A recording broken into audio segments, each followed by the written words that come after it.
The smell of burnt coffee and day-old grease hung in the air like a promise nobody wanted to keep. Maya Chen wiped down the same sticky table for the third time that morning, her movements mechanical, practiced, worn smooth by 6 years of double shifts and broken dreams. The Starlight Diner wasn't much to look at. Cracked vinyl booths, fluorescent lights that hummed like angry wasps, and a jukebox that only played 3 songs, all of them from the '80s. But it was home, or at least it was all she had left. At 28, Maya had learned that life didn't care about your plans. She'd once believed in fairy tales and the kind of stories where hard work and kindness were rewarded with happy endings. Now she knew better. Now she knew that sometimes good people just got tired, and dreams had expiration dates written in small print. The morning rush was over, leaving behind the usual suspects. Frank, the retired mechanic who ordered black coffee and complained about everything. Mrs. Patterson, who came in every Tuesday to split a piece of pie 3 ways and make it last 2 hours. And today someone new. He sat in the corner booth, the one with the ripped seat that nobody ever chose unless everywhere else was taken. But the diner was nearly empty. Maya watched him from behind the counter, curious despite herself. He was young, maybe her age, with paint-stained fingers and clothes that had seen better decades. His dark hair fell across his eyes as he hunched over a worn notebook, sketching something with the kind of intensity that made the world disappear around him. Artists. Maya had learned to spot them from across the room.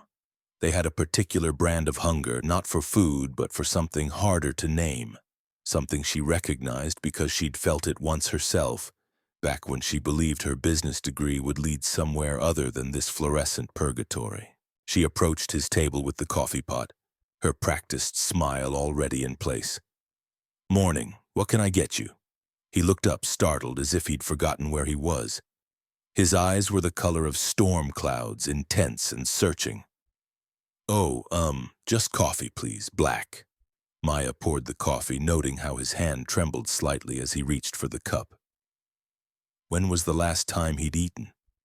She'd seen that particular shake before, the one that came from running on caffeine and stubbornness. "You want to see a menu?" she asked, though she already knew the answer. "I'm good with just coffee, thanks." She nodded, started to turn away, then stopped. The sketch in his notebook had caught her eye. It was a drawing of the diner, but not as it was, as it could be. The cracked walls were whole, the booths plush and inviting. Warm light spilled from fixtures that actually matched, and through the windows she could see a city that looked like it belonged in a movie about better lives. "That's beautiful," she said, forgetting for a moment that she was supposed to be working. He glanced down at his drawing, then back at her, color rising in his cheeks. "It's nothing, just playing around." "No, really? You made this place look like somewhere people would actually want to be." A laugh escaped him, short and bitter. "That's the idea, I guess. Take something broken and imagine it whole." Something in his tone made her chest tighten. She recognized that particular flavor of disappointment, the kind that came from wanting things you couldn't afford. "You're an artist." "Trying to be." He closed the notebook as if suddenly self-conscious. "Not much of a living in it, turns out." Maya glanced around the diner. Frank was absorbed in his newspaper. Mrs. Patterson was carefully rationing her pie, and Jimmy, the cook, was in the back, probably smoking his 3rd cigarette of the morning. Nobody was watching. Nobody would notice if she bent the rules just this once.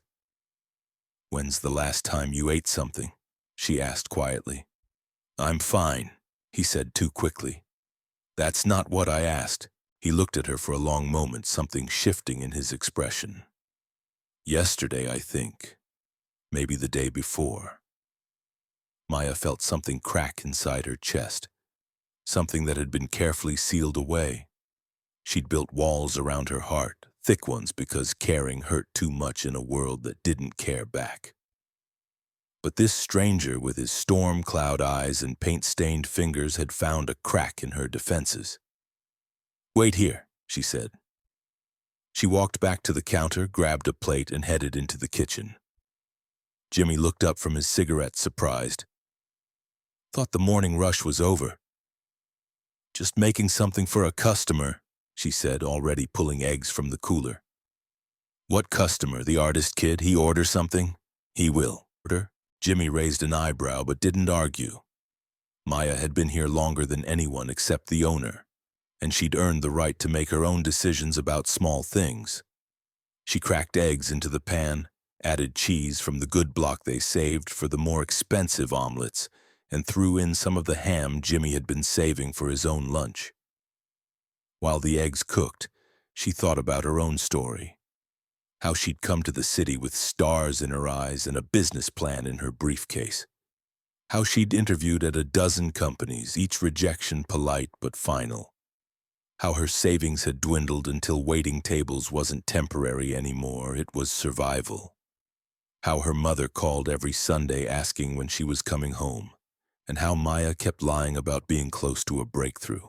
She'd learned to swallow her dreams in small pieces, washing them down with coffee that was always too bitter and hope that was always too thin. But seeing this stranger, this artist who still believed enough in beauty to draw it into existence, made something stir in her chest that she'd thought was dead. The omelet was perfect, golden and fluffy. The kind of meal that could sustain a person through more than just hunger. She added toast, real butter, and a side of fresh fruit that she technically wasn't supposed to give away. When she set the plate in front of him, his eyes went wide. "I didn't order this." "I know," she said. "It's on the house. I can't accept this. I don't have money to tip, and I can't just take your charity." Maya sat down across from him, something she'd never done in 6 years of working at the Starlight. "It's not charity, it's an investment." "In what?" "In the idea that maybe the world needs more people who see beauty in broken things." He stared at her, then at the plate, then back at her. "Why?" Maya thought about her answer. She could tell him about her own broken dreams, about the nights she'd cried herself to sleep wondering if this was all her life would ever be. She could talk about how his drawing had made her remember what it felt like to hope for something more. Instead, she said, "Because someone did it for me once, and I've been waiting for the right person to pass it on to." It wasn't entirely true, but it wasn't entirely false either. Sometimes the kindness we give is the kindness we wish we'd received. He picked up the fork with reverent care, as if the simple act of eating had become sacred. The first bite brought tears to his eyes, and Maya felt her own throat tighten in response. "What's your name?" she asked. "David. David Park." "Maya Chen. And David? Whatever you're trying to create, don't stop. The world has enough ugly in it already." He nodded, unable to speak around the food and the emotion. Maya stood up, smoothed her apron, and went back to work. But something had changed in the air, something electric and full of possibility. She didn't know it yet, but she'd just set in motion a series of events that would transform both their lives in ways neither could imagine.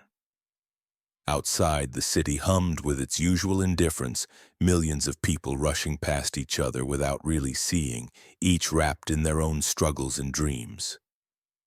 But inside the Starlight Diner, two souls had recognized each other across the divide of circumstance, and that recognition would prove more powerful than either of them dared to hope. David ate slowly, savoring each bite, while Maya went through the motions of her job with a lightness she hadn't felt in years. Neither of them noticed the way the morning light seemed brighter, or how Mrs. Patterson actually smiled when Maya refilled her coffee. Change, real change, often begins with the smallest gestures, with one person deciding that kindness matters more than caution. And sometimes it seems like the universe is paying attention. As the days passed, David Park became a fixture at the Starlight Diner. He arrived each morning just after the breakfast rush, settling into the same corner booth with his battered notebook and a cup of coffee that Maya always kept filled. She'd learned his routine quickly. Black coffee, 2 sugars he'd stir counterclockwise exactly 3 times. He'd sketch for hours, lost in worlds that existed only on paper, transforming the ordinary into something extraordinary with nothing but a pencil and unwavering determination. Maya found herself looking forward to these quiet mornings. There was something peaceful about David's presence. The way he could sit in complete stillness while his hand moved across the page, breathing life into imaginary places. He never asked for anything beyond that first omelet, though Maya noticed how he'd make a single cup of coffee last 3 hours, rationing it like liquid gold. On Thursday, she broke her own rule again. "You know," she said, refilling his cup for the 4th time, "most people order food with their coffee." David looked up from a drawing of what appeared to be a garden growing through concrete. "Most people have jobs that pay them. What kind of work are you looking for?" He laughed, but there was no humor in it. "The kind that doesn't exist. I've been to every gallery in the city, every design firm, every company that might need someone who can draw. They all want experience I don't have, or a degree I can't afford, or connections I'll never make." Maya recognized that particular brand of exhaustion.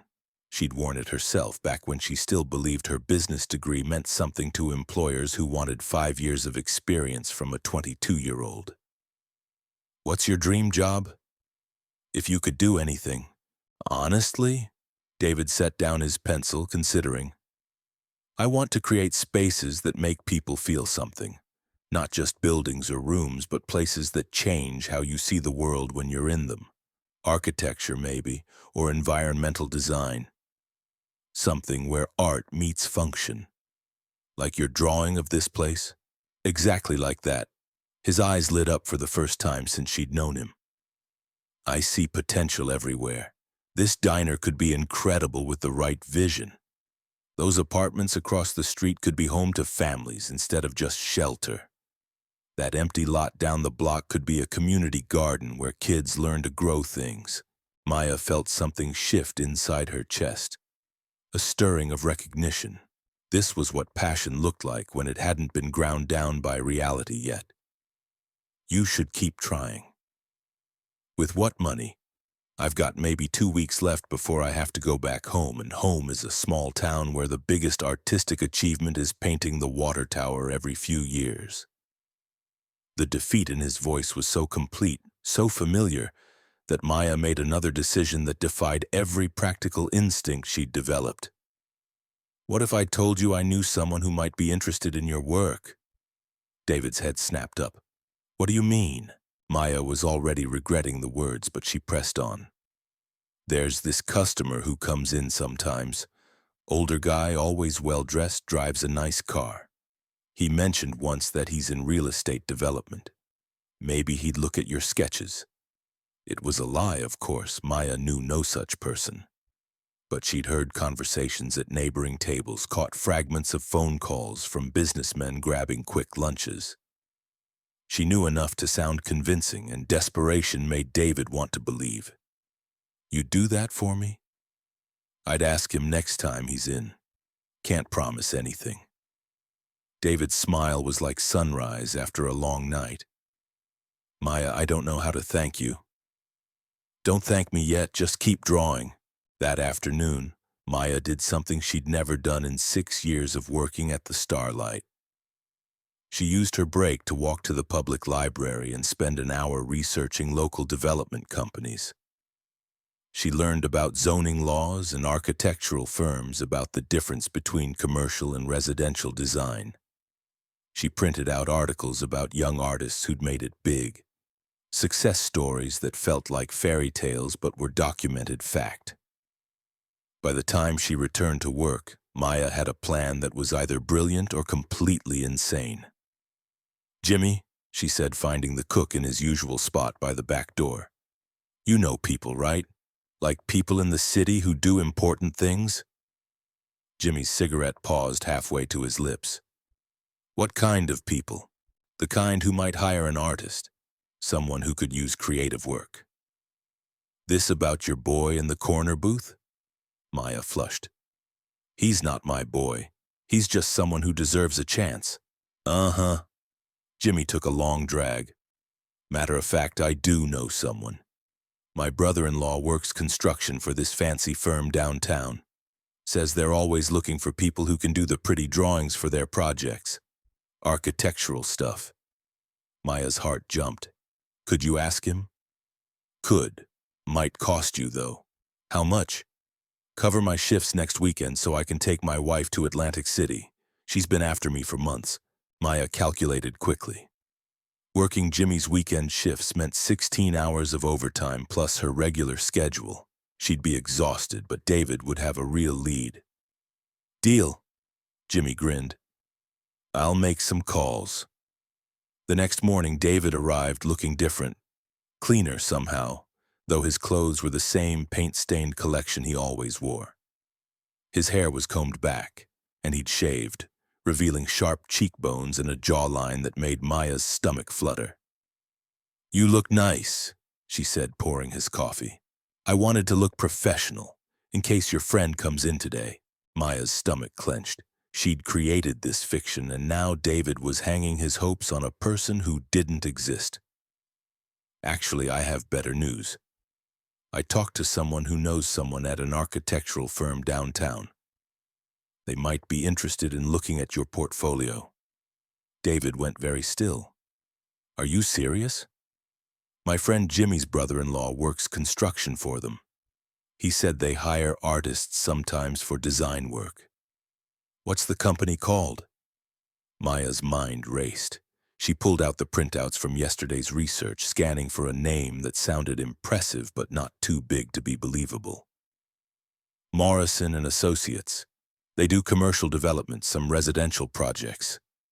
David was already pulling out his phone. I'm looking them up right now. Maya held her breath as he scrolled through search results.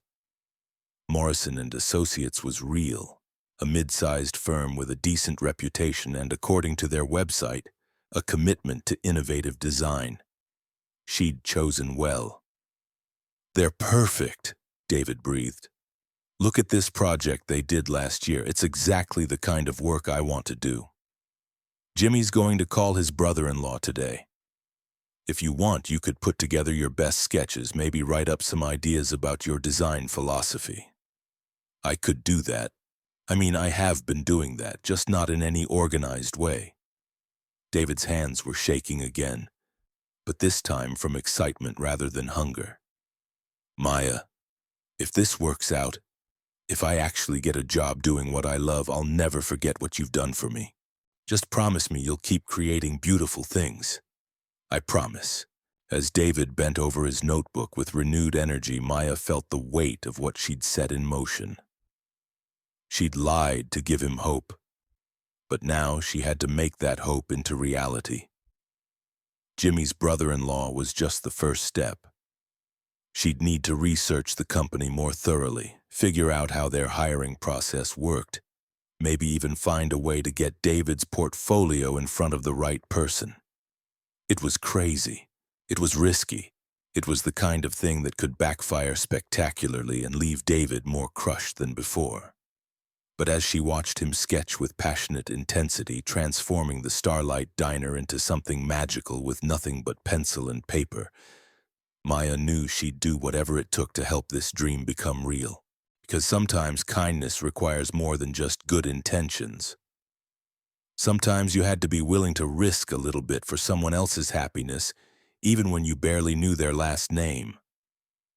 The morning light streaming through the diner's windows seemed brighter somehow, full of possibility and promise. And for the first time in years, Maya Chen allowed herself to believe that maybe fairy tales could still come true. The phone call came on a Friday afternoon during the dead zone between lunch and dinner, when the Starlight Diner felt like a ship becalmed at sea. Maya was restocking sugar dispensers when her phone buzzed against her hip. Jimmy's name flashed on the screen. Maya, you sitting down? Her heart hammered against her ribs. What happened?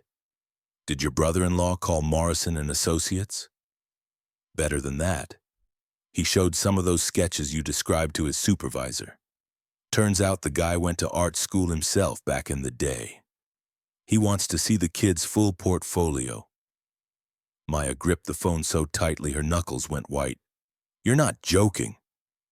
Dead serious. There's a catch, though. They want to see him Monday morning, 9 sharp. And Maya?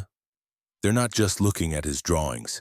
They want to see if he can think on his feet, solve problems in real time. It's like a working interview. After Jimmy hung up, Maya stood in the empty diner, surrounded by the familiar smells of coffee and industrial cleaning solution, feeling like she'd just lit a fuse on something that could either explode into celebration or blow up in everyone's face. David would be here soon for his usual afternoon session. How do you tell someone their life might be about to change forever? He walked through the door at exactly 3:15, the same time he'd arrived every day for 2 weeks. But today, something was different about his posture. There was a lightness to his step, an energy that hadn't been there before.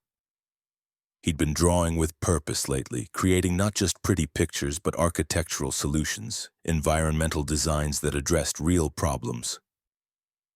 Maya, he called out, sliding into his usual booth. You'll never guess what happened.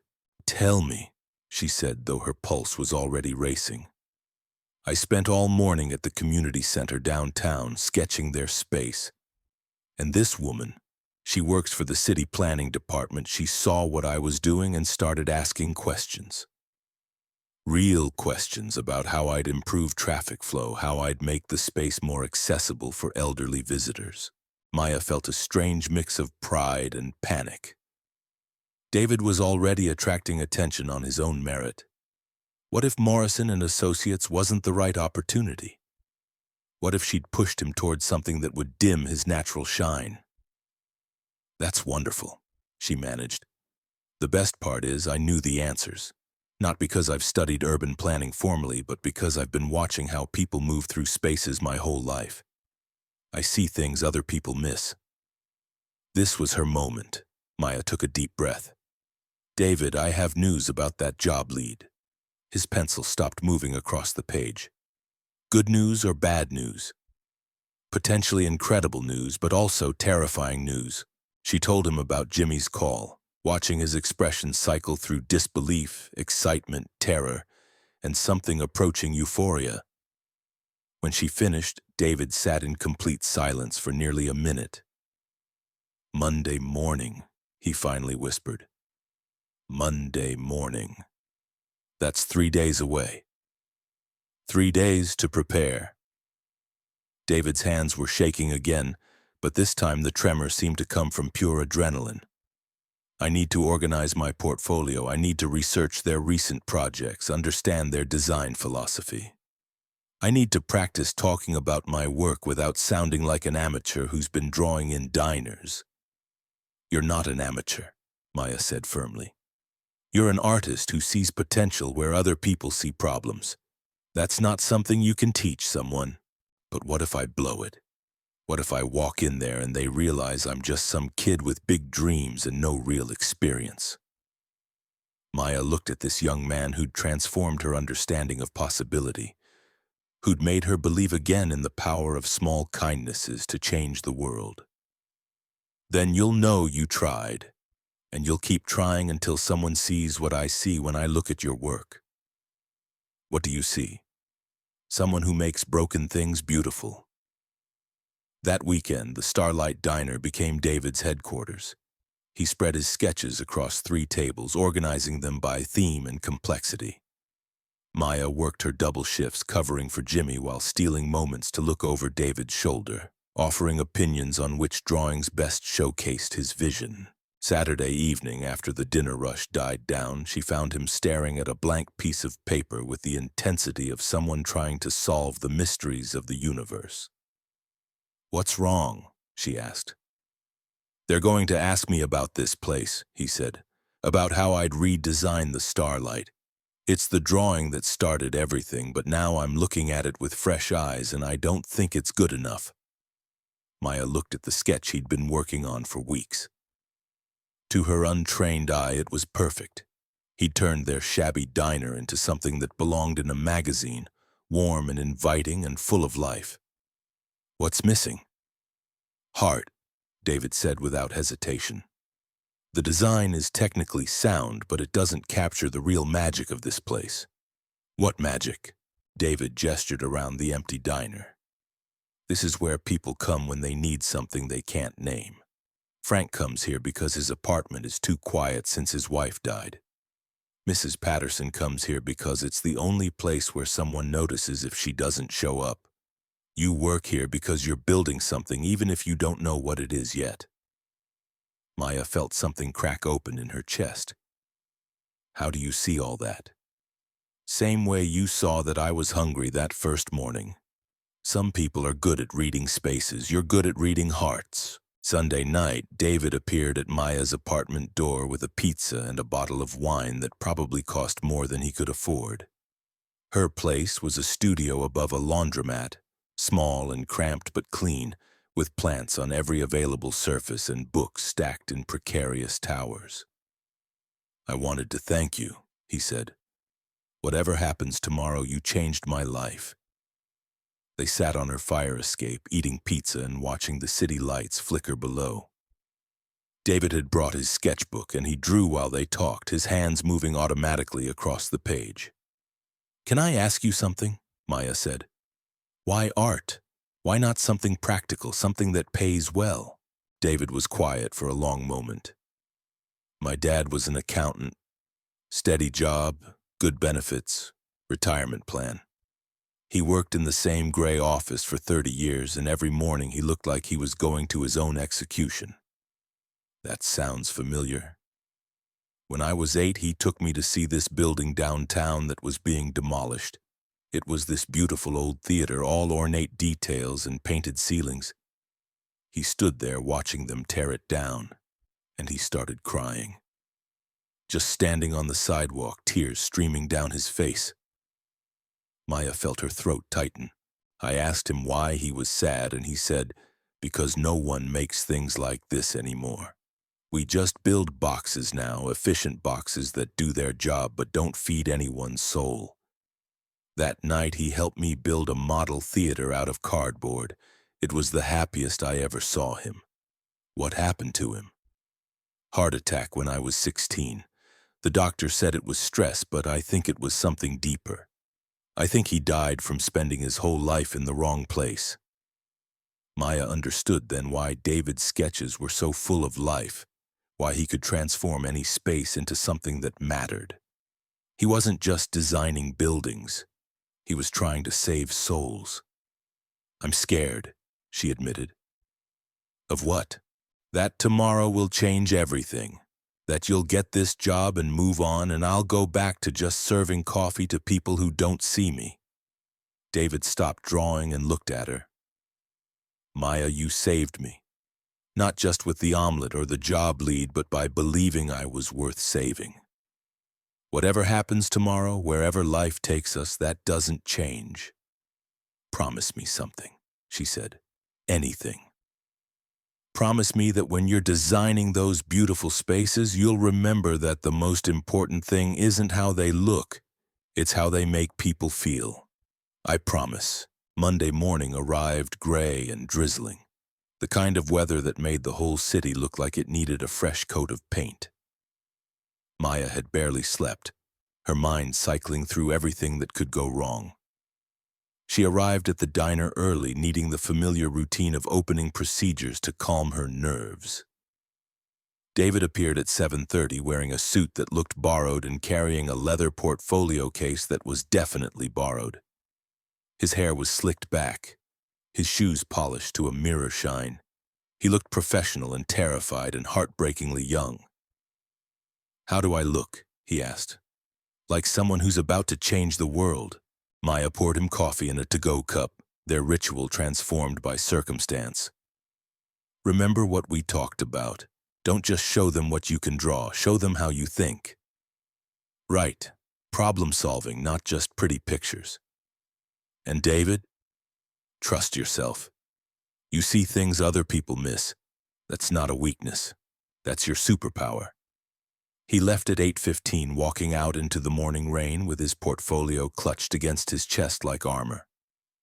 Maya watched through the window until he disappeared around the corner, then spent the next 3 hours in a state of barely controlled anxiety, dropping plates and burning toast and snapping at customers who didn't deserve it. At 11:47, her phone rang. "Maya," David's voice was strange, hollow. "Can you talk?" Her heart stopped. "How did it go?" "I need to see you. Can I come to the diner?" "Of course." "David, what happened?" I'll be there in 20 minutes. Maya spent those 20 minutes in agony, imagining every possible disaster. They'd laughed at his work. They'd been condescending about his lack of formal training. They'd made him feel small and foolish and naive. By the time David walked through the door, she was prepared for the worst. But he was smiling. Not just smiling, glowing. "Maya," he said, and his voice was full of wonder. "They offered me the job." The coffee pot slipped from Maya's hands, shattering against the floor in an explosion of glass and brown liquid. Every customer in the diner turned to stare, but she didn't care. She was already running toward David, already throwing her arms around him, already crying tears of pure joy. "Tell me everything," she demanded. David's story spilled out in a rush of excitement and disbelief. The interview had started conventionally enough, with questions about his background and portfolio review. But then they'd presented him with a real problem, a community space that wasn't working, and asked him to redesign it on the spot. "I thought about what you said about reading hearts instead of just spaces. So I didn't just look at the floor plan, I asked about the people who used the space. What were their needs? What were their frustrations? And then I designed something that served those needs. And they liked it. They loved it. The senior partner said I had an intuitive understanding of human behavior that couldn't be taught. They want me to start next Monday working on a community center renovation in Brooklyn." Maya felt like she might float away from pure happiness. "David, this is incredible. There's more." His expression grew serious. "The salary. Maya, it's more money than I've ever imagined having. Real money. Life-changing money. You deserve it. We deserve it." Maya blinked. "What?" "I told them about you. About how you saw potential in a stranger. How you believed in someone when they couldn't believe in themselves. I told them about your business degree and how you understand people in ways that could transform how we approach community-centered design." Maya's heart started beating very fast. "David, what did you do?" "I recommended you for a position in their community outreach department. They want to meet with you tomorrow if you're interested." The diner spun around Maya like a carnival ride. Everything she'd thought she knew about her life, about her future, about the walls she'd built around her heart, crumbled in an instant. "I can't," she whispered. "Why not?" "Because I'm scared. Because I've been here so long I don't remember how to hope for anything else. Because what if I'm not good enough?" David took her hands, his touch warm and steady and real.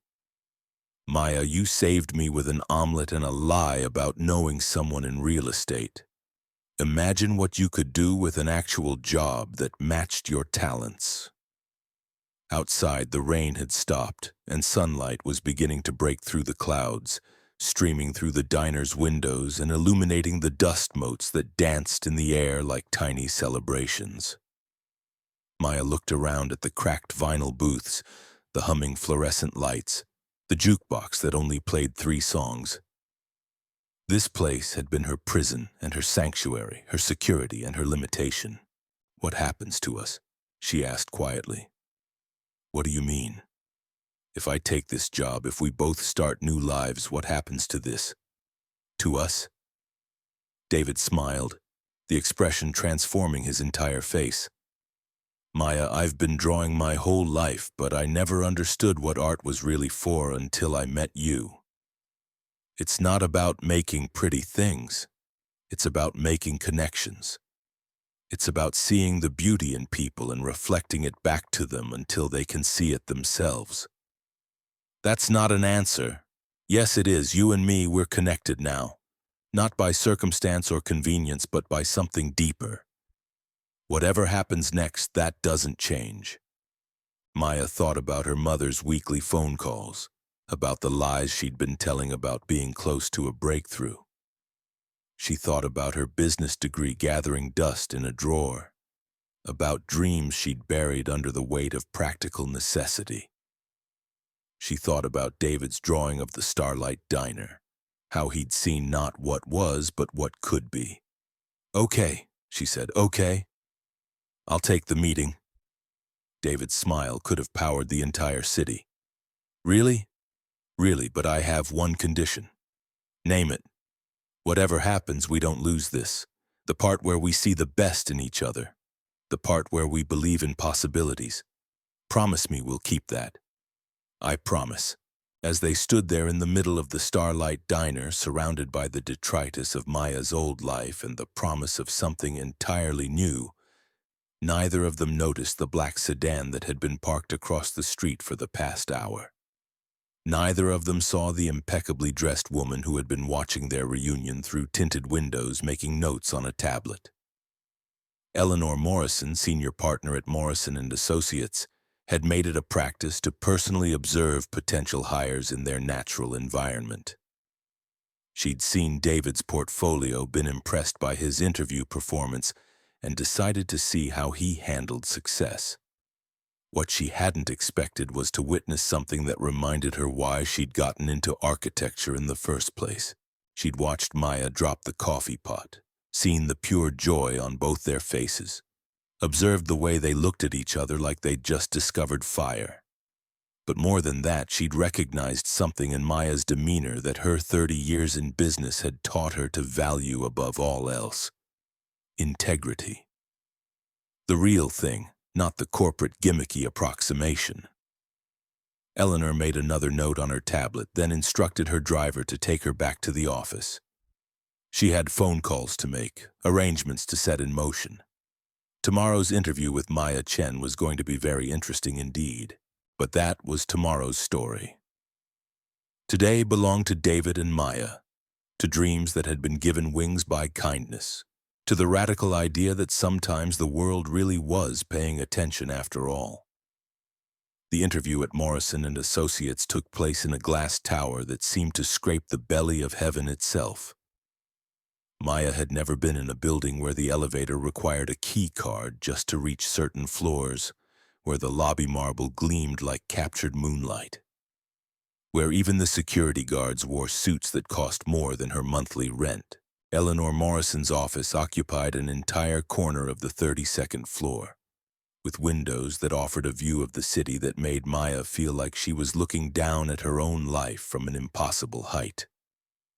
The woman herself was elegant in the way that money couldn't buy, the kind of poise that came from decades of making decisions that shaped skylines and changed neighborhoods. "Ms. Chen," Eleanor said, gesturing to an impeccable chair, "David Park spoke very highly of you." Maya smoothed her skirt, the same interview outfit she'd worn to a dozen rejections 6 years ago. "He's generous with his praise." "Is he, or is he simply observant?" Eleanor opened a file on her desk. "I understand you have a business degree from State University. Graduated magna cum laude, I see. That's impressive. It was a long time ago. Not so long that you've forgotten how to read people, I imagine." Eleanor's smile was sharp, assessing. "Tell me, what do you see when you look at this office?" Maya glanced around the pristine space, taking in the awards lining the walls, the architectural models displayed like sculptures, the carefully curated books that looked more decorative than functional. "I see success, but I also see isolation. Beautiful isolation, but isolation nonetheless." "Interesting?" Most people comment on the view. "The view is spectacular, but views are meant to be shared." Eleanor made a note. "David tells me you have an unusual ability to understand what people need, sometimes before they know it themselves. I've spent 6 years serving coffee to strangers. You learn to read the room. And what are you reading now? Maya took a breath, feeling like she was standing at the edge of a cliff. You're not just hiring someone for community outreach. You're looking for someone who can bridge the gap between what architects design and what communities actually need. Someone who can translate between two languages, dreams and reality. And you think you can do that? I know I can, because I've been living in that gap my whole life. Eleanor leaned back in her chair, studying Maya with the intensity of someone accustomed to making million-dollar decisions based on gut instinct. We have a project starting next month, a community center in Queens, serving a neighborhood that's been underinvested for decades. The residents are skeptical of outside developers, and rightfully so. They've been promised things before that never materialized. What kind of skepticism are you dealing with? The kind that comes from broken promises. The city allocated funds for a community space 5 years ago. 3 different firms have started and abandoned the project. The residents don't trust anyone in a suit anymore. Maya thought about Frank at the diner, how he'd stopped believing that anyone cared about his complaints until she'd started actually listening. Have you been to the neighborhood? Not for meetings or presentations, but actually spent time there? I drive through occasionally. That's not what I meant. Maya surprised herself with her directness, but something about Eleanor's expression encouraged honesty. Have you sat in the laundromat and watched how mothers juggle children and washing machines? Have you noticed which corner the teenagers gather on because it's the only place with decent cell service? Have you seen where the elderly congregate because the benches face east and catch the morning sun? Eleanor's pen had stopped moving. You think those details matter to architectural design? I think those details are architectural design. Everything else is just pretty drawings. The silence stretched between them like a bridge being built in real time. Maya could hear her own heartbeat, the distant hum of traffic 32 floors below, the soft whisper of climate-controlled air. She'd either just talked herself into a job or out of one, and she honestly couldn't tell which. Ms. Chen, Eleanor said finally, how do you feel about starting next Monday? Maya's world tilted sideways. I'm sorry, what? The position is yours if you want it. $65,000 to start, full benefits, and a company car for community visits. You'll be working directly with David on the Queens project as well as several others in the pipeline. Maya gripped the arms of her chair to keep from floating away. Are you serious? I never joke about salaries. Eleanor's smile was genuine now, warm in a way that transformed her entire face. David was right about you. You see what others miss. That's not a skill we can teach, and it's exactly what we need. The elevator ride down felt like falling through clouds. Maya clutched the employment contract in her hands, reading the numbers over and over to make sure she hadn't imagined them. $65,000. Health insurance. 2 weeks of vacation that she could actually take without worrying about rent money. David was waiting in the lobby, pacing like a caged animal. When he saw her face, his entire body relaxed. Good news? He asked. I got it. His whoop of joy echoed off the marble walls, earning disapproving looks from the security guards. Maya didn't care. She was too busy hugging him, breathing in the scent of his cologne mixed with nervous sweat and the faint trace of paint that seemed permanently embedded in his skin. We did it, she whispered against his shoulder. You did it. This was all you. No, it wasn't. This started with an omelet and kindness to a stranger. This started with you believing that broken things could be beautiful. They walked out of the building together, stepping into afternoon sunlight that felt different somehow, charged with possibility. The city around them looked the same, but Maya knew she was seeing it through new eyes. Every storefront, every bus stop, every gathering of people on street corners was now a potential project, a space that could be improved. a community that could be served. Maya, David said as they reached the subway station, I need to tell you something. Her stomach clenched. What? I'm scared. Terrified, actually. What if we can't live up to this? What if we get into those communities and realize we don't know what we're doing? Maya thought about Eleanor's question, about reading the room. Then we'll figure it out, together. Promise? Promise. The train that carried them back to their old neighborhood was crowded with the usual mixture of commuters and dreamers, people heading home from jobs they loved and jobs they endured, each carrying their own collection of hopes and disappointments. Maya looked around at the faces, seeing not strangers but potential community members, people whose needs and stories would inform every design decision she'd make. At the Starlight Diner, their news was greeted with a mixture of celebration and melancholy. Jimmy slapped David on the back so hard he nearly fell over, then immediately started complaining about having to train new people. Mrs. Patterson actually smiled, a sight so rare that Frank looked around to see if he'd missed something important. But it was the owner's reaction that surprised Maya most. Mr. Castellanos emerged from his tiny office in the back, a space she'd barely seen him leave in 6 years, and stood looking at her with an expression she couldn't read. So you're leaving us, he said. I'm sorry, Mr. See, I know the timing isn't great, but this opportunity... He held up a hand, stopping her mid-sentence. Maya, in 6 years you never called in sick. Not once. You covered other people's shifts. You stayed late when we were short-staffed. You treated every customer like they mattered. That's just doing the job. No, that's doing the job right. There's a difference. He reached into his back pocket and pulled out an envelope. Your final paycheck, plus a little extra. For all those times you didn't take breaks because we were busy. Maya opened the envelope and gasped. The check was for nearly twice what she'd expected.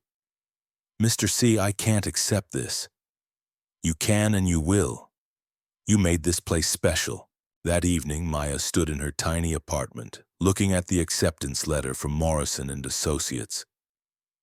At the business cards with her name printed in elegant script. At the company handbook that outlined benefits she'd only dreamed about. Tomorrow she would start a new life, would wake up as someone whose work mattered in ways that extended beyond coffee and friendly service. Maya's story reminds us that kindness is never wasted, that believing in someone's potential can literally change lives forever. A simple act of compassion, an omelet given freely to a struggling artist, created a ripple effect that transformed 2 destinies. Sometimes the most powerful thing we can do is see the beauty in broken people and broken dreams, then act on that vision with courage and hope. The next time you encounter someone who needs a chance, remember Maya and David's story. Your small act of faith might just be the beginning of a small miracle.